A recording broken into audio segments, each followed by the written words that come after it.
Bem, agora a gente vai começar efetivamente o estudo do movimento. A gente vai começar pelo estudo do movimento retilíneo. Um curso de mecânica, né? Mecânica é dividida em duas partes. A gente tem a dinâmica e a cinemática. A gente sempre começa, a gente acaba começando pelo estudo da cinemática, que é simplesmente a descrição do movimento. E depois a gente fala a respeito das leis do movimento, por que eles são como são, quais são as interações envolvidas, como a interação interfere no movimento de um determinado móvel, que aí esse é o campo de estudo da mecânica. Então, para começar o estudo, a gente precisa, o estudo da cinemática, né, que é a parte pela qual a gente vai começar, a gente precisa definir algumas grandezas que são pertinentes para esse estudo. A gente vai falar um pouquinho a respeito de tempo, espaço, velocidade e aceleração. Bem, tempo. A medição de tempo, para os nossos propósitos, a gente vai sempre definir uma espécie de referencial. A gente vai escolher o tempo a partir do qual a gente vai contar, é como se a gente tivesse um cronômetro e a gente começasse a despertar o cronômetro e a partir do zero a gente conta o tempo. O que eu quero dizer é que o valor absoluto do tempo ele não interessa, não nos interessa a duração do universo. As leis, a priori, as leis físicas que regem o movimento, ou que nos permitem descrevê-lo, elas não mudariam com o tempo, então não nos interessa dizer qual é o tempo absoluto. Até porque essa definição de tempo absoluto ela tem que ser questionada.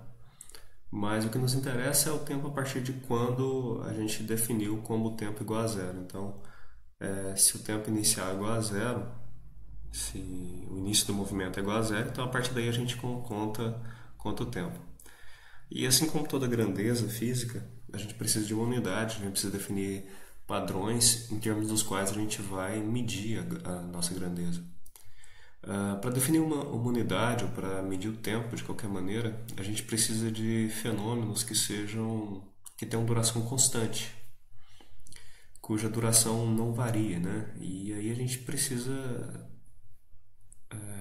de alguns fenômenos que têm essa duração. Então a gente pode definir o tempo, as unidades de tempo em termos de alguns fenômenos que têm uma duração constante.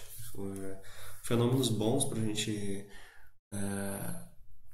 gente definir unidades de tempo são os fenômenos oscilatórios, que são fenômenos que se repetem sempre com a mesma duração. Então, um exemplo aqui do instrumento que mede o tempo e que se vale de algo desse tipo, né? De algo que tem a duração constante, é esse relógio solar aqui, né? Que ele está usando como um fenômeno com duração constante? A duração do dia. A ideia de que o movimento aparente do Sol, que tem uma taxa que acontece sempre com a mesma frequência, possa ser usado para medir o tempo, então é uma maneira de você. É um princípio a partir do qual você constrói um relógio, que é um instrumento para medir o tempo.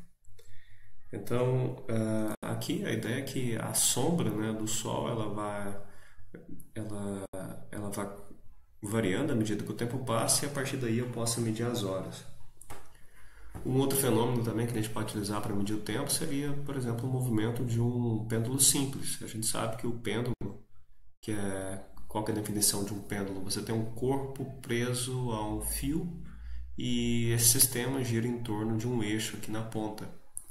E a gente sabe que a frequência, o tempo de oscilação é constante. Então, o fenômeno oscilatório que tem uma duração constante. A gente pode utilizar esse período de oscilação como uma unidade de tempo. Essas duas medidas, esses dois instrumentos para medir o tempo, eles são limitados, né? Aliás, toda medida ela é limitada. Ela tem algumas imprecisões. Então, por exemplo, no caso do relógio solar, a gente sabe que os dias eles não têm duração, a duração do dia ela varia, né? À medida que a posição relativa entre a Terra e o Sol ela tem uma certa variação durante o ano, então a duração do dia mesmo ela varia. e até mesmo a variação da posição na região da Terra onde você está, né? A gente sabe que a gente tem o inverno, tem o verão, e que a duração do dia, do período em que você tem iluminação, né? Ela varia com as estações. Então, à medida que a gente precisa de medidas mais precisas, a gente vai precisar de outros fenômenos que também sejam oscilatórios, também tenham duração constante, é, e que sejam mais precisos. Então, um tipo de relógio que a gente pode construir para medir o tempo seria, por exemplo, um relógio baseado na frequência de oscilação da radiação emitida através de um salto quântico. Então, esse aqui é um exemplo em que você tem um átomo, nesse caso aqui é um átomo de hidrogênio, só tem um próton aqui no núcleo, em que você está tendo uma transição de um nível do elétron do nível 3 para o nível 2. Acontece que essa variação de energia que tem quando você tem esse salto de um nível para o outro, ela é uma variação de energia constante. Então, essa energia ela é emitida, essa excedente de energia é emitida em forma de luz, e essa luz ela tem uma frequência muito bem específica, ela tem uma cor muito bem definida. Então essa onda tem as propriedades, tem um comprimento de onda definido e mais importante aqui para a gente tem um período de oscilação muito bem definido. Então a frequência com que essa onda oscila, ela é muito bem definida. Então a gente pode utilizar essa unidade de tempo de oscilação como uma medida de tempo, uma medida de tempo. É um outro sistema que a gente pode utilizar também. Tá? Tem vários fenômenos que podem ser utilizados para medir o tempo. Uma outra grandeza que também vai ser importante para a gente é a posição. A priori, a posição ela pode ser descrita matematicamente por um vetor. A gente vive num espaço tridimensional, então não basta dizer simplesmente qual é a posição com relação à origem em termos de um número. Não basta dizer 2 ou 3 metros a partir de uma origem. Você tem que determinar a orientação também. Então, é uma grandeza que tem orientação e tem também intensidade. Então, o vetor posição você pode representar a posição de qualquer móvel, né, a partir de um ponto de referência da seguinte forma: o seu ponto de referência é a origem do vetor posição, agora a posição é um vetor, é a origem do vetor posição, e a extremidade dele é exatamente o ponto ocupado pelo móvel ou pelo corpo que você quer descrever. Então, esse vetor laranja aqui, por exemplo, o vetor x, é a posição de algum corpo que estivesse nesse ponto aqui, certo? Então, a extremidade é a posição ocupada. E assim como todos os vetores, como a gente viu anteriormente, eles têm todas as operações, as propriedades vetoriais, a gente pode atribuí-las ao vetor posição. É uma representação matemática dessa grandeza. Acontece que, bem, esse vetor posição, ele é a posição, ele tá me dizendo qual é a posição, aliás, ele é definido em termos de um único ponto no espaço tridimensional, né? Então isso aqui me descreve a posição desse ponto, e esse ponto ele pode ser fisicamente atribuído a uma partícula. O que é uma partícula? A partícula seria um corpo, mas um corpo sem extensão. É um corpo, a gente sabe que isso não é real, né? Isso é uma idealização. Todo corpo que a gente conhece macroscópico, ele tem sempre uma extensão. Então ele ocupa um determinado volume, não ocupa um único ponto do espaço, mas uma coleção de pontos. Mas a gente pode descrever esse vetor, o vetor posição, é a posição de um único desses pontos. Mas a gente precisa descrever o movimento de corpos que sejam extensos, né? A nossa realidade macroscópica ela é em termos de corpos extensos. Então, a gente pode utilizar esse conceito de partícula para descrever o movimento desses corpos em algumas situações. Bem, se você pensar no corpo extenso, quais são as maneiras como ele pode se mover? A priori, ele pode até mesmo se deformar, né? Então, o volume que ele ocupa no espaço ele pode variar. Só que vamos considerar deformações. Vamos imaginar que é um corpo rígido. Bem, esse corpo rígido ele pode ter dois tipos de movimento, então. Ele pode transladar e pode rotacionar. Qual que é a diferença entre esses dois movimentos? Olha só.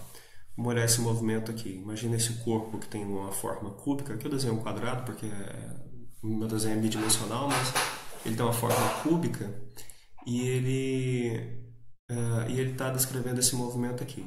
Esse movimento, por mais que ele realize curva, ele é um movimento de translação. A translação é de maneira que todos os pontos desse corpo, eles vão descrever o mesmo movimento.